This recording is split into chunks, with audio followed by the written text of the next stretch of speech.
Merci beaucoup, Madame Hawala, Emna Hawala. Voilà, une véritable success story. Vous savez, il n'y a rien de mieux que d'écouter, d'entendre, de suivre les pas de quelqu'un qui a été là, qui sait ce qu'il faut faire, et elle parle de 47 ans d'expérience. Je pense que c'est une mine d'or. Voilà, après donc Madame Hegna Houella, nous allons maintenant appeler ici, sur ce plateau, Monsieur Yassine Touati. Il est founder, c'est-à-dire CEO de Communique. C'est un partenaire diamant. Sur ce podium, s'il vous plaît, Monsieur Yassine Touati. Voilà, je vous remercie.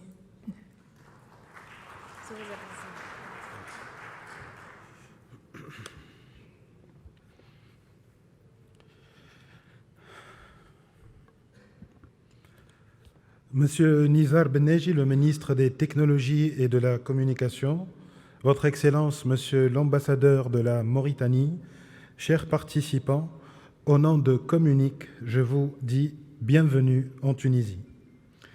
Messieurs les organisateurs, merci pour cette magnifique 8e édition du Forum international des DSI. C'est la 4e fois que j'y assiste et c'est toujours avec le même plaisir et avec beaucoup de trac que je ressens même maintenant. L'intelligence nous a sauvés depuis 7 millions d'années, nous les humains, des êtres physiquement vulnérables. Nous sommes devenus les maîtres absolus de la Terre. L'intelligence, notre cadeau fabuleux et extraordinaire, nous a permis d'être l'être vivant suprême qui risque malheureusement de s'auto-détruire. Il suffit de regarder ce qui se passe dans le monde en ce moment. Pourtant, il y a d'autres êtres vivants, bien plus vieux que nous, qui existent depuis bien plus longtemps que nous, comme par exemple la tortue, qui existe depuis plus de 300 millions d'années et qui sont là encore.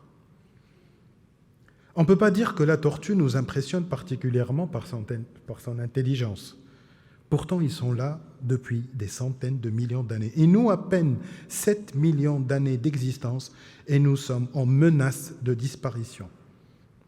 Est-ce qu'il faut être moins intelligent pour exister encore des millions d'années? Bien sûr que non. Rien n'arrête le progrès.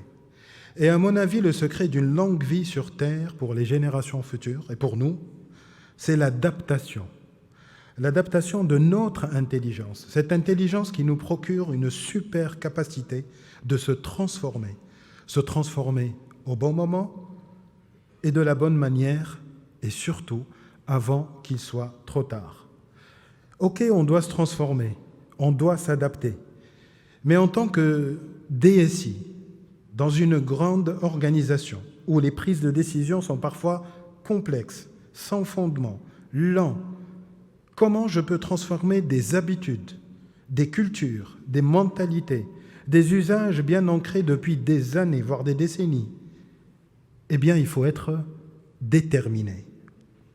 Comme la légende du colibri, qui reste bien évidemment une légende, mais je vais la raconter quand même pour ceux qui ne la connaissent pas. Un jour, la forêt prend feu. Les animaux sont en panique. Et un petit colibri, l'oiseau qui pèse à peine 2 grammes, avec une taille ne dépassant pas 5 cm, fait des allers-retours à la rivière pour ramasser une toute petite goutte d'eau et la jeter sur le grand feu. Les animaux lui ont dit « Mais est-ce que tu es sérieux ?» Il répondit « Je fais ma part. » Chers collègues, faisons chacun de nous sa part, petite soit-elle. Aujourd'hui, il y a le feu. Plus le temps d'attendre, il est temps de se transformer pour continuer à survivre, voire à bien vivre grâce à la technologie, que vous, chers collègues, professionnels de la technologie, vous maîtrisez si bien. Et je termine avec une courte citation du docteur Philippe Meyer, un sociologue et journaliste français. « Le progrès a encore du progrès à faire. » Merci.